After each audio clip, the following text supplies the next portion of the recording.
everyone, this is Rebecca Lavoie, and this is the Readathon.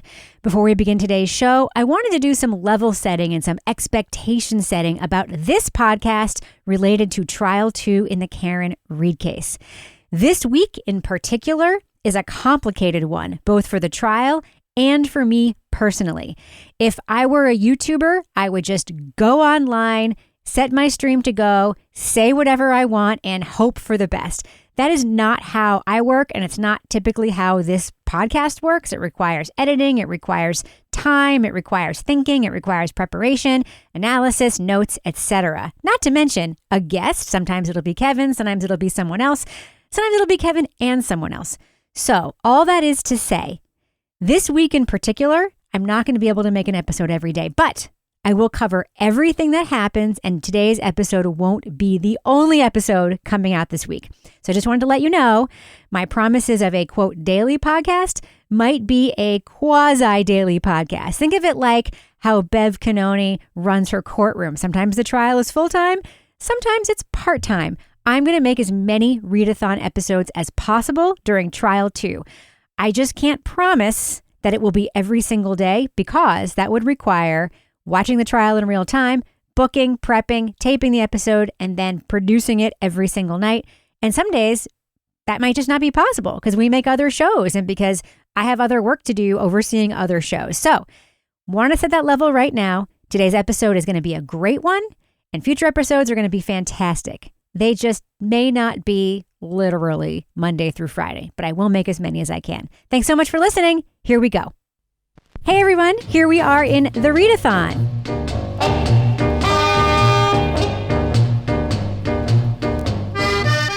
And I have a special guest with me. You may have heard this special guest on social media saying that they were going to be joining me for episodes of this podcast. Would you like to introduce yourself? My name is Mel Barrett. I'm the host of the In Between podcast, which first season we did a really deep investigation on the Pamela Smart accomplice to murder trial. And I'm still working. I say we as in the royal we, but it's mainly just me. Still working on it. A new habeas is going to be filed for a new trial. So we're pretty excited about that. But otherwise, I'm covering some intermittent cases in between my first and second season. I'm going to do another investigative, like a pretty big deep dive on a kind of controversial case. Really? Yeah, in the summer. I'll tell you all about it offline. Right.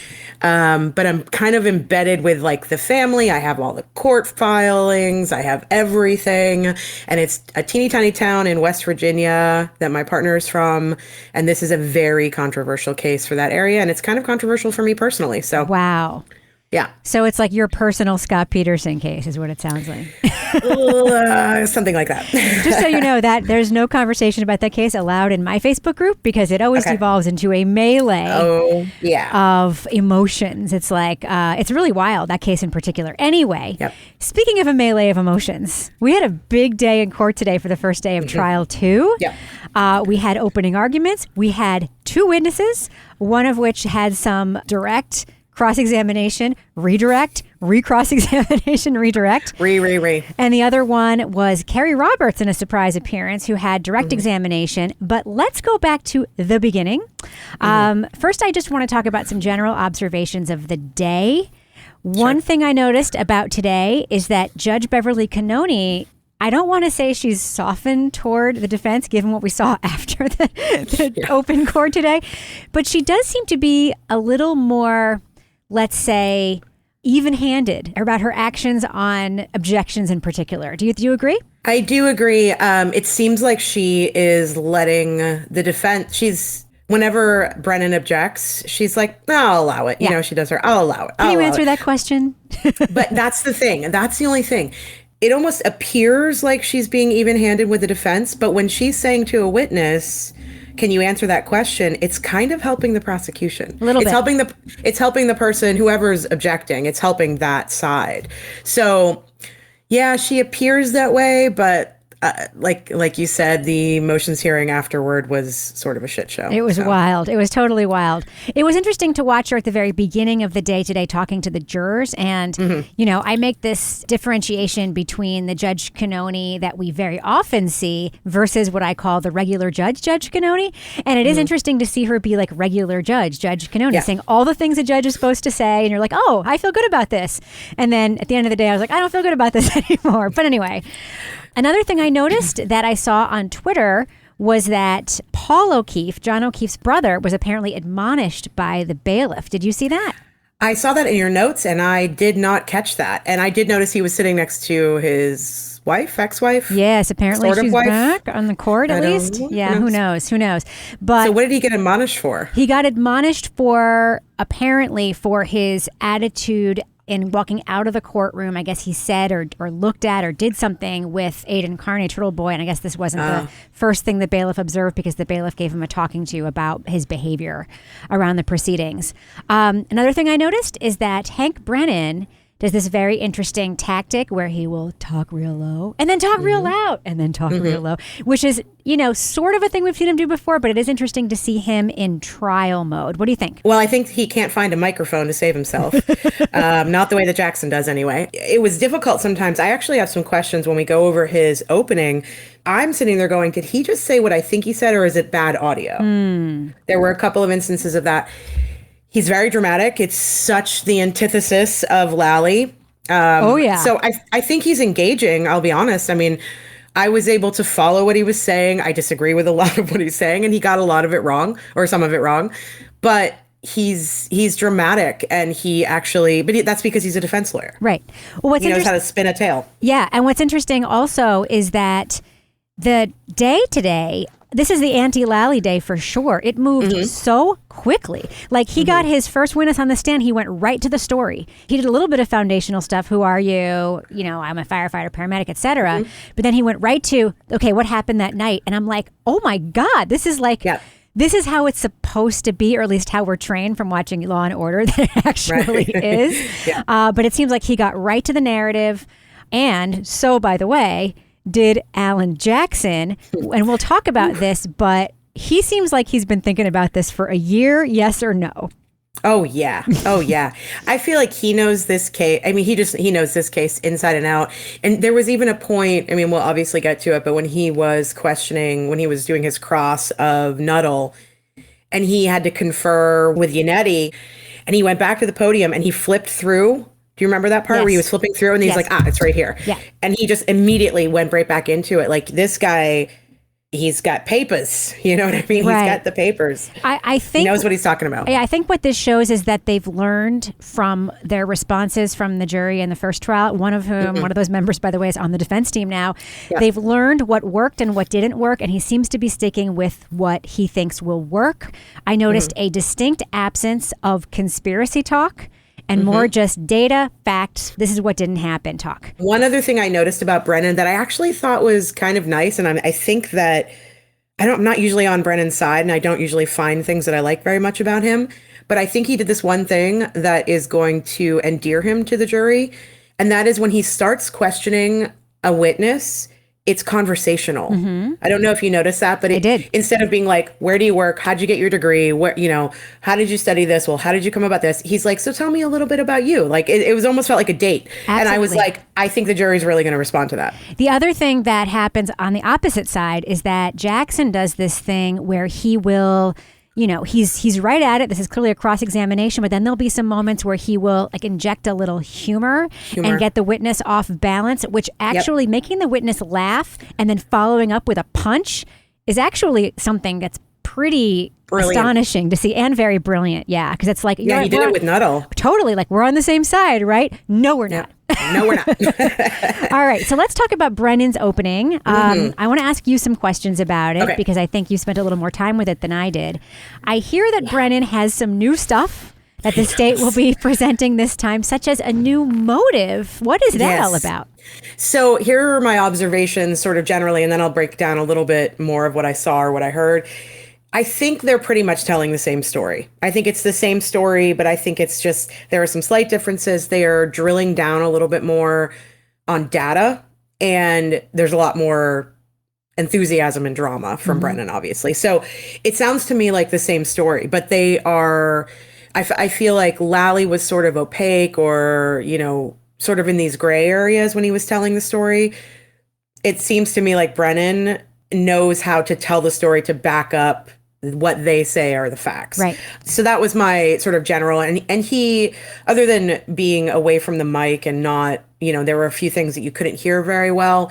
He was really engaged with the jury. He was walking around, he was talking, he was, really demonstrative, expressive. When he was talking about, the car accelerating, he's doing he's like doing things with his hands, and so different from Lally. And I'm sure, even though we can't see the jury, I'm sure they were a lot more engaged than they were in the last opening. Yeah. So a couple of things. There's a new motive that the state is going with. Yeah. And that new motive is that not Aruba. So he didn't even bring up Aruba. Right. I think and Aruba, by the way, to remind people, is that Karen apparently saw John maybe or maybe not macking on another lady in Aruba, and they got into a big fight. But so one of his best that. friend's sisters. Okay, yeah. It's not that anymore. It's not that. So, and I kind of understand why they're doing this. It's actually smart because it was really difficult to believe that something that happened a month prior to John's death would have spilled over a month later to make her kill him. Right. So what they're doing now is they're taking drama that happened in the moment that sparked some sort of a fight.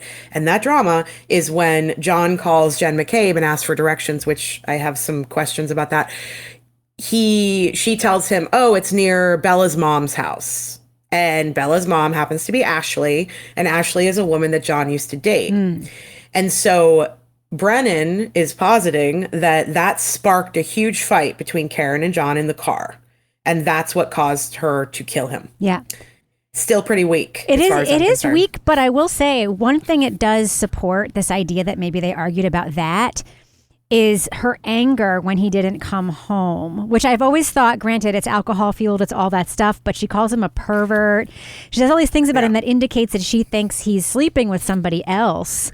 And the Bella's mom thing, the Ashley thing is always like front in my mind, that if Jen did say that and in some way triggered that in her, like that could be what she thought when John didn't come home. But also, why would she call John and call him a pervert if she had just on purpose killed him? So There are a few things that have always surrounded that story for me that sort of make sense. In the text messages and the text exchange that they were having earlier in the day, when she was saying, you really treated me like shit this morning, and they were going back and forth all day, she says to him, are you seeing somebody else? Are you sleeping with somebody else? If you are, just let me know, like that kind of thing. So she brings it up then. They're saying now that Jen brings up Ashley in the car. So that's when Karen sort of flips out. And then later on, when they're searching for John, she brings it up again. Right. Could he be at Ashley's house? Right. Could he be at Bella's mom's house? Right. She brings it up several times. Right. So I understand why they're going with it, and it might actually be true. Yeah. But I think the bottom line here is that John didn't die because he was hit by a car. Right. And this isn't a great relationship. I think it's fair to say from everything we've heard about it, everything we've observed, even Karen Reed herself says it was too much alcohol, too much drama. And, I think it's fair to say whenever I see, and this is like my opinion, whenever I see a man like John, and this is not me victim blaming, this is me making an observation about everything that's been brought out in court. Whenever I see a man who has all women friends. By the way, have you noticed there is this sort of lack of male character presence in the trial on both the witness side and the John O'Keefe side? It's all these women who have really stepped up, and they all say that all of his friends were women or whatever. And you mix that with a toxic relationship, where somebody is sort of still in touch with everyone they ever dated or whatever.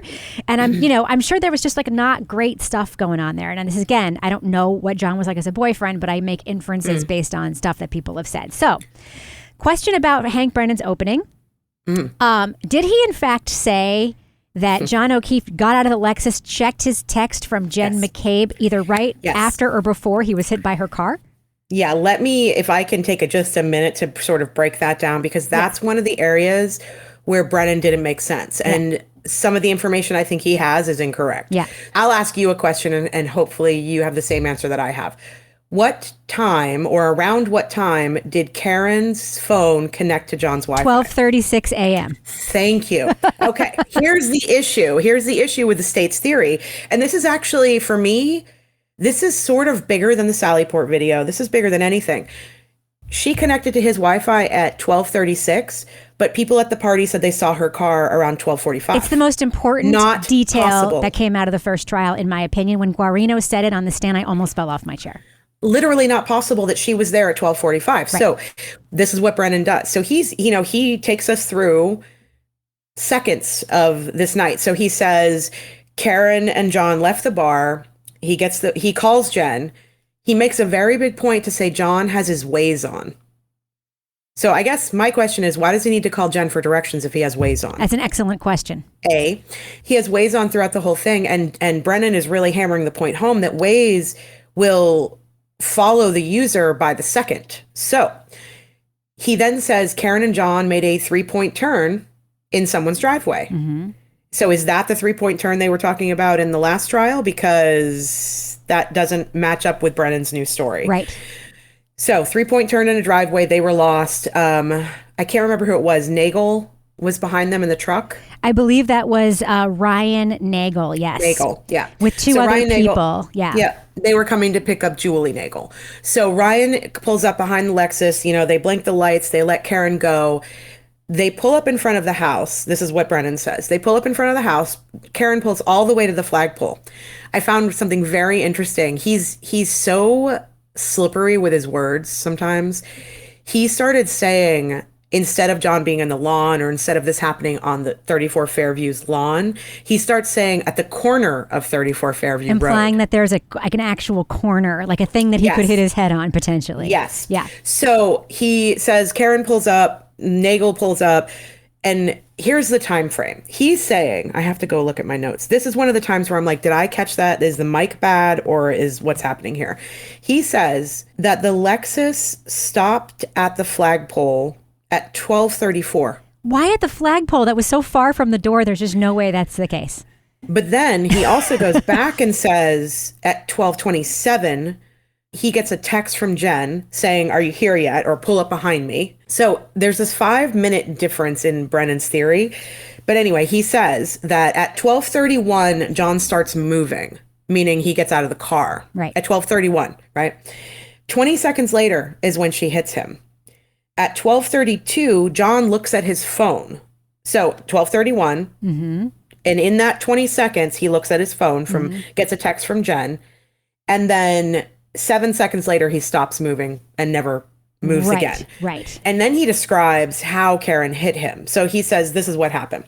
John gets out of the car. They're fighting. He gets out of the car. She immediately pulls forward. I have to look at my notes. She immediately pulls forward roughly 60 feet, puts the car in neutral, sits there for a second idling, throws the car in reverse, hits the gas pedal at 75% pressure.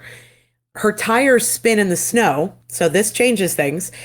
And she goes in reverse and she hits John. She goes in reverse almost 75 feet, which I think those numbers are off from the first trial as well. Well, they were like, it was like 35 feet or something. Yeah, they said like 24 miles per hour and 60 feet or something like that in the first trial. Yeah. 24 miles. Yeah. And so she reverses, she hits John, and then she takes off. John falls backwards. And Brennan says this so many times in the opening, and it really bothered me. I don't know why, but he says John falls backward and breaks his head on the hard ground.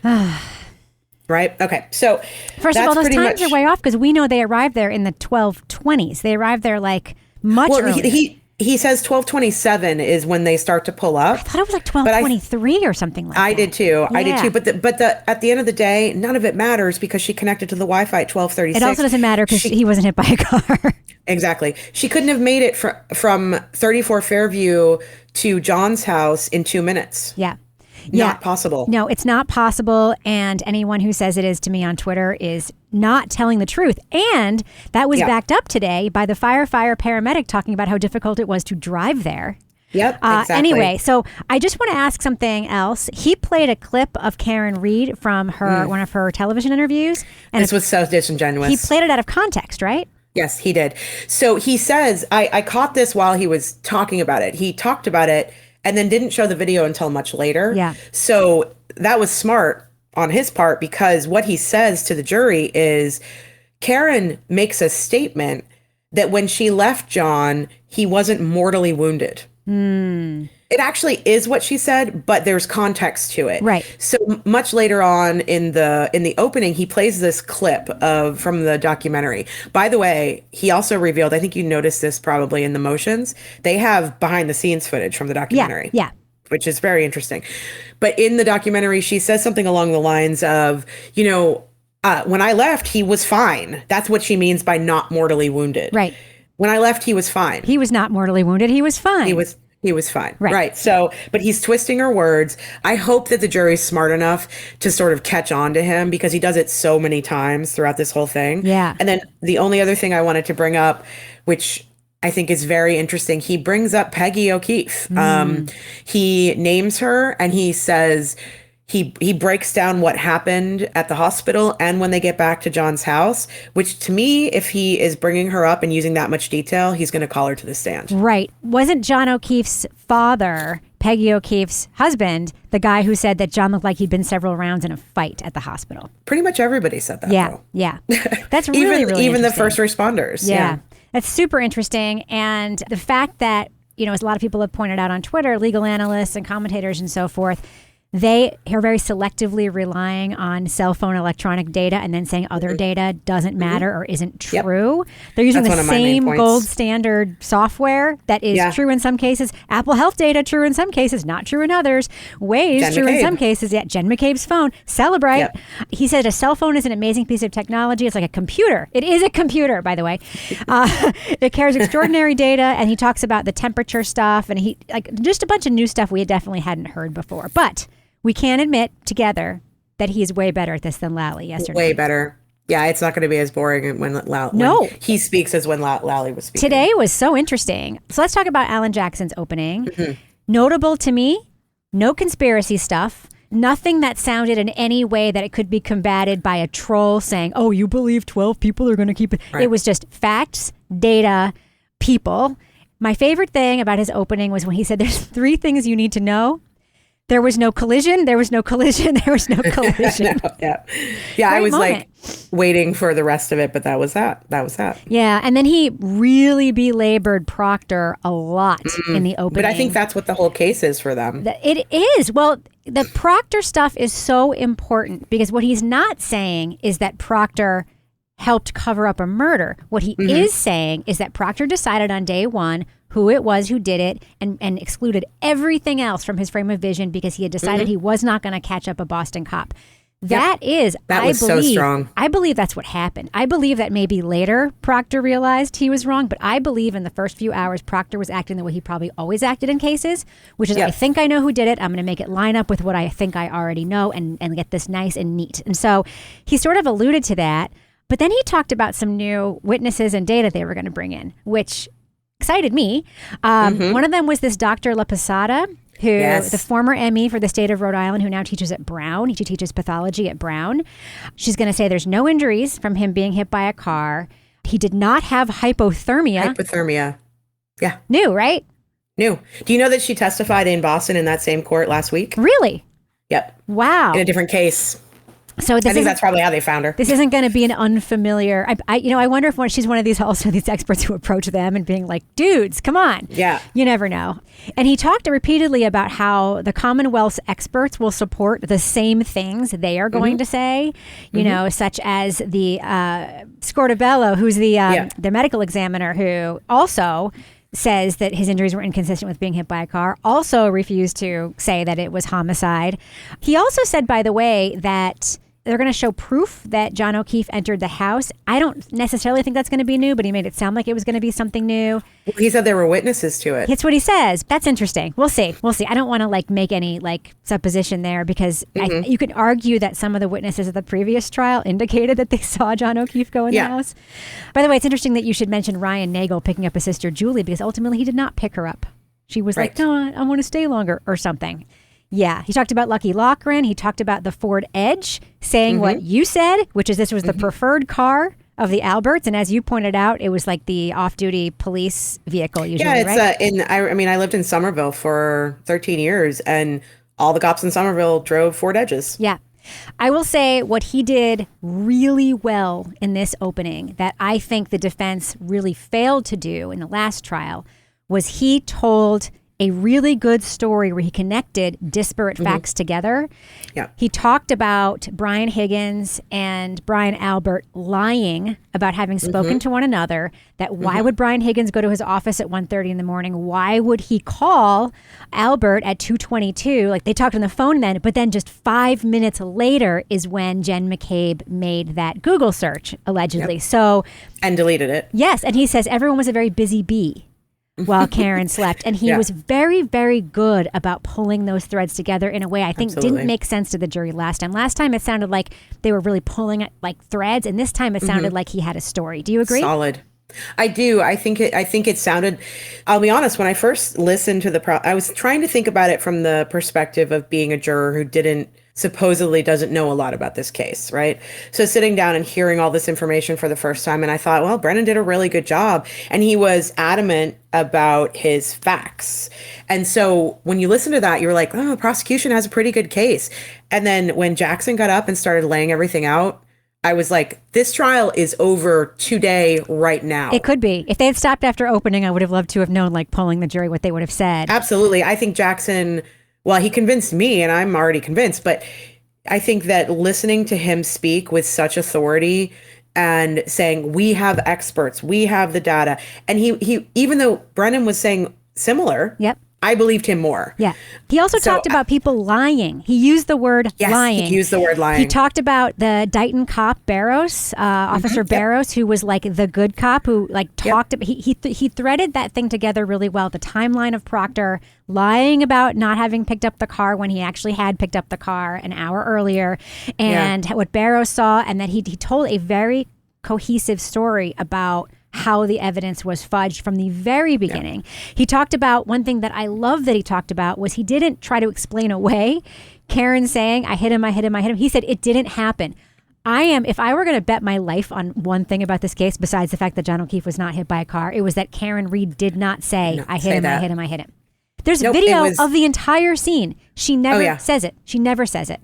No, and that was something that they came up with. It feels like something they came up with because all of the witnesses are, every time they say it, they go, I hit him. Right. This like rule of threes thing. It's the other thing that I just I can't believe it. And it sounds almost like something that Jen McCabe kind of came up with to save her own skin. Yeah, I also think that it could very well be, and maybe this is me being optimistic and assuming good intentions, sort of like the Proctor thing, that somebody said it at one time and it became a memory that these people then decided that they actually had. And I think we saw that in our first witness today. So let's talk about Timothy Nuttall, or Nuttall. Everyone pronounces his name differently. Brennan pronounces it Nuttall. Nuttall. The 28-year-old fire paramedic who's been working in that job since 2015, right when he graduated high school, although he started training when he was still in high school. Very interesting tactic to start with him because, last trial they sort of started with, who is John O'Keefe? Why should you care? Why do you love him? And this time they went for that night story. It was a little weird to me, though, that they'd started with a witness that was so easily impeachable right out of the gate. Honestly, I think that Brennan thought that he had done a good job prepping this kid. Yeah. But that goes back to his opening. He used Nuttall to tell the story. Right. He like, it was like a novel. He was like, we're with Nuttall and he's meticulous in his, his EMT bag, and this is what he's seeing and this is what he's feeling, and he's, and then to go to him as the first witness, it actually made sense to me. And I do think because Brennan in the first, so direct and then cross and then redirect, the first redirect, Brennan was pissed. Yes. And he was angry. Yeah. And so I think that he was starting to feel like, oh shit, I thought I did a really good job here. Right. And Jackson just tore him apart. Right. Well, Nuttall initially comes off as very earnest, very normal, very confident. He does have a tell when he's either being untruthful or unsure of his own truthfulness. He does two things. One is he starts to stutter, and two is he says something like, what is the expression he uses that I texted you about that I'm going to start saying every time I tell a lie? Can you break it down for me? Can you break it down for me when he was asked a question? Yes. So he basically tells this whole story about getting there. Interestingly, I almost think that it was a kind of an interesting moment for the defense when Brennan asked him, did her saying I hit him in any way like go with the injuries he had? And he's like, no, not really. So it's almost like even he's saying it like he was hit by a car. Okay, we're done. Yeah. So it did not reconcile, quote, with the injuries he saw. He showed the photo of John O'Keefe's arm, which of course Jackson had also showed in his opening statement and talking about the dog and so forth. But one thing that really struck me was that the defense did not really object at all during this first questioning of Nuttall by Brennan, almost like let him hang himself. Did you get that same impression? I did. Absolutely. I was thinking that. I was like, when's the first objection going to come? They were just letting them both talk. Giving him and also I think it instills some trust in if I were sitting as a juror, if one side isn't objecting, I would be like, oh, they seem confident. They must, like, why are they just letting this go on? So Nuttall's direct was pretty, he was pretty confident. He was pretty good. Interestingly, as soon as he starts his cross-examination, Nuttall starts looking physically very different. He was like this the whole time. This is going to be the cover art for this episode, is Nuttall literally doing that cartoonish pulling the collar and tie thing. Mm-hmm. But he would also make these very strange faces like, I can't believe you're asking me this, in a very cartoonish way, sort of directed at the jury, which I don't think did him any favors. So Jackson starts by saying, nice to see you again. And I was just like, uh-oh.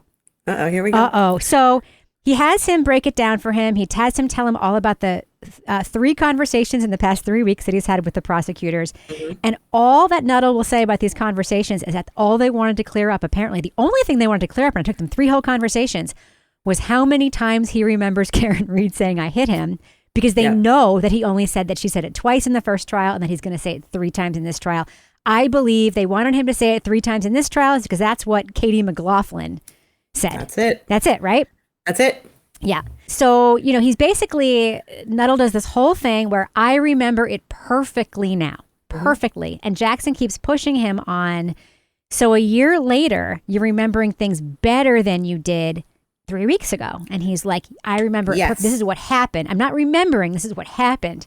Mm-hmm. And then he brings up the fact that he talked to Michael Proctor 8 days after John O'Keefe's death. Mm-hmm. And he, no place in that report said anything about, I hit him. He said that he saw Karen Read praying over John O'Keefe. He said all of these things in the report. And then he vehemently denies. He doesn't just say, he says, I don't remember this conversation at all. But then he denies those things happened because now he remembers what happened perfectly. What do you think? Well, I thought that the cross was infuriating. I feel like Jackson was laying it out and it was completely understandable. And this poor kid was just so twisted up in knots. He would agree with Jackson. Like Jackson would say, so you lied. And he would say, yes, sir. Yeah, exactly. Without even thinking about it. Yep. And that sort of carried on through the whole thing. And then Canoni, every time she does something like this, I'm like, a woman's life is on the line. Yeah. She's like, I'm only going to give you a couple more minutes. Yes. Like with the video, with the situation with the video. She's like, we're not showing the video again. I'm like, what? The video is so important. The witness wants to see the video. Right. And it's interesting because the video comes into play. By the way, he talked to him 10 days after the death, not 8 days. I made a mistake there. But the video comes into play because everything he asserted happened that night is on video. And the video is different than what he is saying. And I actually have that moment queued up of him lying about something that he literally just saw on video and Alan Jackson's reaction to it. Do you want to hear that? Yes, please. All right, let's listen to that. So Flamati was not giving chest compressions then? He was. The CPR was a continuous effort throughout the resuscitation. But we saw him start it. Officer, Firefighter Nuttall, we saw him start it. We saw him walk into the frame, kneel down, and begin the chest compressions, didn't we? We did. And at no point, at that time or after, did my client even approach you, did she, in that clip? She did. What?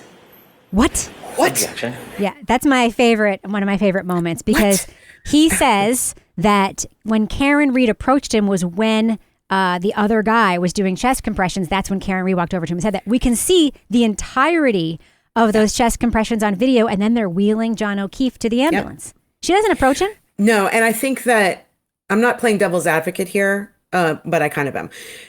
I think he was just so confused in the moment that he didn't know what was real anymore. Yeah. Because you've got, I almost said Lally, you've got Brennan showing him a video that's maybe several seconds before or after. I couldn't really quite figure it out. And then you've got Jackson showing him a video and saying, kind of the opposite of what Brennan is saying. And I think the kid got confused, Yes. I'll be honest. I think that's why it was so infuriating. And I think that's why Jackson was like, what? Because the way that I saw it, and this actually came up, I went back and forth on my notes about this, because what I was seeing was what Jackson was trying to establish was that here's the entire video. You testified to, and he testified to this last time, that while he was doing the bag and Flamati was doing chest compressions, Right. Karen was next to him. And that's when she said it. Right. And then that story changed to, from what I understood, from what Brennan was trying to push, she was standing in front of the SUV at one point. He walked up to her and he said, so how do you know this guy? Or do you know him? Yes. Do you know this guy? Right. And she said, I hit him, I hit him. And none of it makes sense for many reasons. But one of the main reasons is because if you watch the whole video, and I don't know if you noticed this on Brennan's clip, did you notice the sound drop out? Yes. Okay. So if you watch the whole clip, you can hear her screaming. You can hear mostly what she's saying. That's right. She's running around. She looks like a little chicken with her head cut off. That's right. And she's screaming and she's talking. If she had said that in that moment, it would have been close enough for the camera or the mic to pick it up. That's right. She never says it. And you can see Flamati doing CPR the entire time. That's right. And then he changed his story and said that Kelly and Flamati switched out. Do you remember that part? I do. Because that's procedure.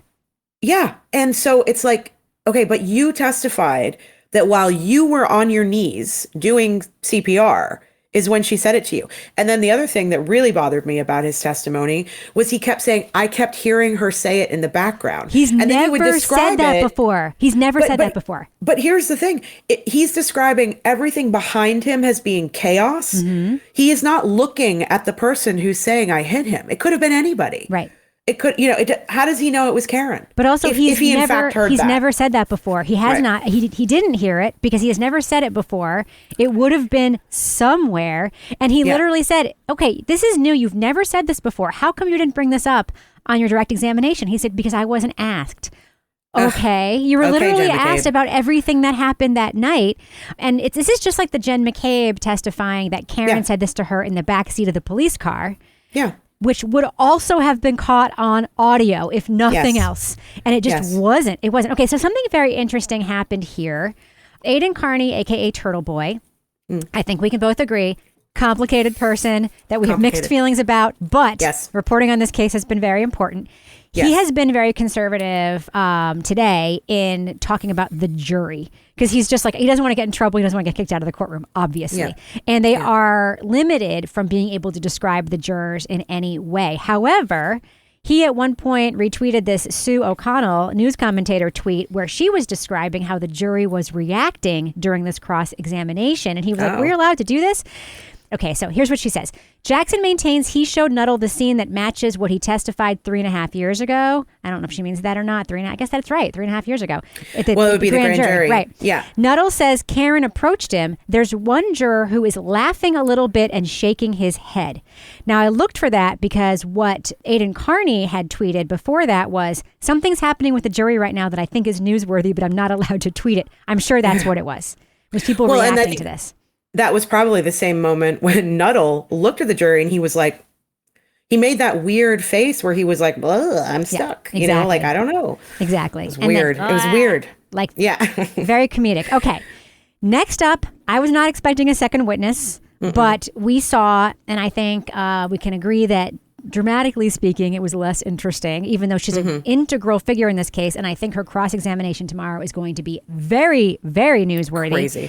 That's Carrie Roberts. Now, to remind listeners, Carrie Roberts is John O'Keefe's friend who was in the car in the morning when they were looking for John O'Keefe. So Jen McCabe, was driving. Yes, Karen Reed went to Jen McCabe's house to sort of, apparently that's also where she told her she broke the taillight in John's driveway, but that's new also. But anyway, she went to Jen McCabe's house that morning very, very early. Carrie Roberts came, picked them up. Karen followed them back to John's house where she left her car, and then they drove around looking for John. Carrie asserts, and her one allegedly damning fact is that when they arrived at 34 Fairview, she didn't see John, But Karen immediately did, I guess implying that Karen must have murdered him since she automatically saw him. That was basically like the main thrust of her testimony, right? I will say she added a little bit more detail than we had heard previously. You know, Karen calling her the same phone call where she's like, John's dead, click. And then she calls back and, you know, she talks to her about his niece and all this stuff. So there was a little bit more detail, and Carrie seemed a little bit more calm than she did last time, which I thought was good. Well, we'll see what happens tomorrow. Yeah, I think it's probably going to be pretty messy tomorrow. Carrie has never been, for me, Carrie's never been a very important witness. Right. Carrie's very straightforward. She was at home. Her husband had gone out with John earlier. They were to bed. And then she got a call from Karen at 6 a.m. Yeah. Or 5 a.m. Yeah. She didn't like Karen. That was obvious. You know, she always digs, you know, she tries to get those digs in. Like, you know, he's like, oh, I'm coming over to the house with Karen. And she's like, who's Karen? Yeah. You know, Yep. that kind of thing. So I think that, you know, Carrie was one of John's best friends, and she had to do CPR on one of her best friends, and he died. And I think she's a very straightforward, she doesn't have a lot to tell. She doesn't. So let me tell you about this tweet of Aidan Carney's that really stuck out to me. After Kerry Roberts got off the stand, he tweeted, "You have no idea what's coming tomorrow.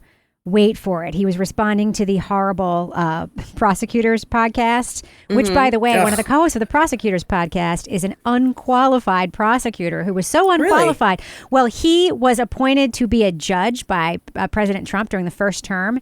The American Bar Association and everybody else said he was so unqualified. He had never tried a case before. This is this guy, Brett. That he ended up being withdrawn as a nominee for a court appointment by Trump because he was so unqualified. Could I say that word again? I had no idea. He's an unqualified I had no prosecutor. idea. Yeah, he sure sounds like he's qualified. He sure tries to sound like he's qualified, especially on Twitter. So anyway, I always remember whenever Turtle Boy tweets something like this, that he is in direct contact with Karen Read. Like they talk. You know, there's thousands of allegedly of signal messages between the two of them. And if something's coming, like there's a chance he knows about it already. And so when he says, wait to see what's coming tomorrow, there's probably something to look for tomorrow. Yeah. All right. So trial wraps up for the day in front of the jury. And then we have a motions hearing. And oh my God, can we stop talking about ARCA? Thoughts? Jeez, ARCA. Well, I mean, it's obvious that Brennan is terrified of ARCA. Yes. And when he uses the argument that I'm going to have to draw up a whole new theory of my case, I'm like, you shouldn't have a theory of the case. Exactly. If you're saying that it's based in facts and data and sell your case. Right. If you can't do that by now, then ARCA, I mean, but he's scared of ARCA. That's why he's pushing this so hard. And I really think he's trying to really play on Kanoni's emotions. Well, he did that one time. She opened the door to this, and he is walking right through it. Yep. She believes that Jackson lied in court, which I don't believe he did.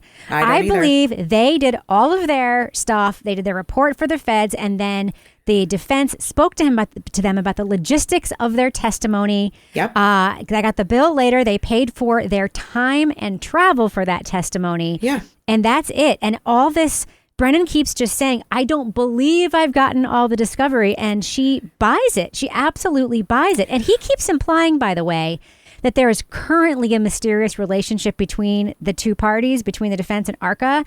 He made it sound today in his arguments as if these 100 text messages were new. And they were from more than 2 years ago. These were coordination texts where Elizabeth Little is like, so what time is your flight kind of stuff, probably, right? Yeah. I have two things to say about the ARCA arguments. A, because Brennan is trying to play on Kanoni's emotions. Yes. That's the one thing. Yeah. Because he made it work that one time where he had her like breathless and shaking and had to leave court. And she's and all still that. Pissed. Like she made up her mind on this before even these arguments today. It was very obvious. Oh yeah. Yeah. Well, and that's the thing. The reason why I believe the defense is because Alessi is so pissed. He is pissed. He was screaming today. Like anybody's phone, those text messages are 2 years old. They don't exist. I know. If he wasn't so upset, because I truly believe that he is just 100% pure good people. Yeah. And for him to be that angry about what Brennan's trying to pull, to me, that sort of says it all. I almost wish they'd have Elizabeth Little arguing this, though, because Kanoni seems to be a little softer. She hates Alessi. It seems like, I'm not saying that. It's my opinion. She behaves sometimes like she hates Alessi. She finds him very irritating. Yeah, she's annoyed by him, but I almost think that that's better in this situation because to me, I think Kanoni feels like she can push Little around a little bit. And with Alessi, if Alessi makes a good argument, she has no way out of it. Right. And the only other point I'll make is that I think that this is a semantics issue. I think it comes down to Brennan saying to her, to Kanoni, they paid them. And they lied did pay about paying them. But what they paid them for is the issue. Right. They didn't pay them to do the study, to do the research, to write the report, to do the investigation. The feds paid them for that. Yep. And the fact that we are not saying that every time this argument pops up. They haven't said that at all, and I'm shocked that they haven't. I know. I don't understand it. Yeah. It's easy to understand if you say it that way. Yeah. Yeah. And I think even Kanoni would sort of get it. But she went immediately into, you lied again. I know. And I'm like, lied about what exactly? What? Because I think that Alessi did a very good job laying out the timeline of why things have been late because, the Commonwealth was like, also, by the way, he made a very good point that I think went like beyond Bev's notice. And I think this is what gets it into reversible error territory. He said, we have not gotten discovery of any communications between the prosecution and their witnesses. We are the only ones being asked to provide this. That is a good freaking point. This reciprocal discovery thing, I already think is BS. I think the idea that a prosecutor would say in open court, this isn't fair for us. It's not supposed to be fair for you. They're supposed to have the facts on your side. It is not your burden to have fairness. That belongs to the defense. Like a fair defense is a constitutional right. A fair prosecution is not a constitutional right. I don't know how he keeps getting away with saying that. I don't either. But one of the things that I'm most worried about is that she's not going to let Arca testify. I agree. I think it's scary. I think they have other experts that can do the job, but those witnesses, it's wild. It's wild how competent and measured and dispassionate, I mean to say, these guys are about their work. They just did their work. Yep. And they had these conclusions. I honestly think if Karen Read is convicted, this is the reversible error, is this Arca stuff. Agreed, but I don't think she's going to be convicted. For any reasonable human being, there is a mountain of reasonable doubt. Do you think I'm going to say that now. I don't think she's going to be convicted. Okay, so worst case scenario, if there is a jury tampering situation or people have snuck onto the jury, that's what I mean by jury tampering. If people have lied to get on the jury, which by the way, one of the prospective jurors did, and then was kicked off because and the defense figured it out because of social media. Right. Yep. If say that somebody is there, if there is a mistrial, so if the jury can't agree because there's just one person who's just going to be like, I'm guilty no matter what, will the state prosecute Karen Read again? I know this is a very academic question at this point, but what do you think? I would hope they wouldn't. I mean, it would just be ridiculous at this point. Yeah. And I honestly think it's actually going to be a hung jury. I don't think she's going to be acquitted. I think that it's just going to be another mistrial. It could be. I think we're going through this all again because if you look at the demographic in Canton and in that area, there's not one person who agrees. Yeah. There's too many people disagree about this case. There isn't. It's not 50-50 though. I mean, that strong No. impression that I get is it's more like 80-20, but the 20s are very sure she's guilty. Very It's sure. like 60% of people think she's innocent, 20% don't know or think she may have done it, but she shouldn't be being charged with murder. And like 20% are like, fry the bitch. Like that's what it comes down to. If the defense can convince the jury that he wasn't hit by a car, then it's over. I think that is to me, anytime someone asks, like, why do you think Karen Read didn't do it? I'm like, because he wasn't hit by a car. That is the only thing that matters. It's the only thing that matters. And I think at the end of the day, when I was listening to the charges again, how confusing are the charges? Very. And first of all, the high burden. Here's the thing. If I were a juror, if I didn't know anything about this case and the judge said to me, 2nd-degree murder with malice, meaning this only happened because she wanted it to happen and she meant for it to happen and she was angry in the moment and she made it happen. I already don't, after listening to the opening, I'm like, there's no way. No. There's no way this woman did this on purpose, A. If you want to keep pounding home that they were all drunk, then she didn't do this on purpose. Right. Then so you take that charge and then you go to manslaughter. Yeah. and then it's by accident. So which one is it? Right. But she almost like didn't describe the manslaughter that way today. And the leaving the scene of the accident thing was also described as knowingly injuring or killing somebody and leaving, knowing that you had done that. And so how confusing for a jury to hear she had to have meant to do this with malice. And then the second charge is possibly an accident. And then the third charge is she meant to do it again. Yeah, she meant to do it and then left, knowing that she had done it. Which one is it? Yeah. I think even the charges are confusing for a jury, and I don't think anybody can agree on all three charges. Yeah. Yeah. So I am really looking forward to tomorrow. Me too. As I said, the disclaimer at the beginning of the episode, I'm going to try to be on top of it as I can. Maybe I'll drop a couple of very short updates to be like, oh my God, what a shit show. We'll have more later. But this cross-examination of Carrie Roberts, I think is going to be very interesting. I keep hearing rumors about new text messages that might be introduced. I don't know if that's true. It's just something I keep seeing. Like there's just stuff floating out there. Like there's a very interesting Turtle Boy article right now about how the jury tampering may have happened in the first trial. I'm not saying there was jury tampering, but he sort of lays out a path that a juror says is what happened. And, you know, the one thing I will say about him is, again, disagree with him 98% of the time, disagree with his methods 98% of the time, but he hasn't been sued for defamation around this case.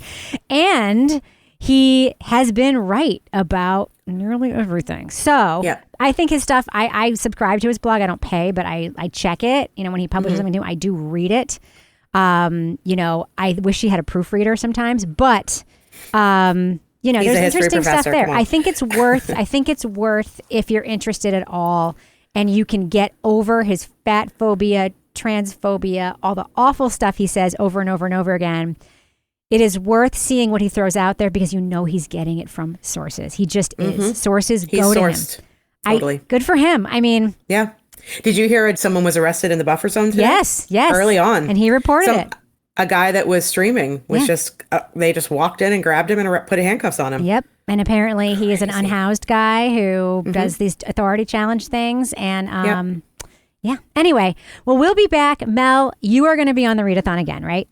Yes, please. Oh, please come back. You're the only one I can talk to about this. That's what this whole project is. I need to talk about it. And apparently some people can handle the sound of my voice talking about it. So that's what we're doing here. Thank you so much for joining me on the Readathon. Yes? And I'm so happy to be here. I was up until 3:30 a.m. last night, and I put together a complete, comprehensive deep dive on the investigation and every single day of the last trial. And I was editing until 3:30 in the morning. So I hope that you and some other folks will listen to it. I just sort of cliff notes the shit out of it. Yeah. Well, but I feel like I hit a lot of big points. Yes. So, I mean, I would say to people, if they don't know anything about this, reading the 2-part Vanity Fair story and then all of Vanity Fair's subsequent coverage is great. Amazing. And I would say, listen to the opening statements from today. I'm not telling you to just listen to Alan Jackson's opening statement. I'm telling you to listen to both of them. Yep. And you will have an understanding of why this case is absolute rage bait for somebody like me. Absolutely. Thank you so much, Mel. Thanks for having me. I appreciate you.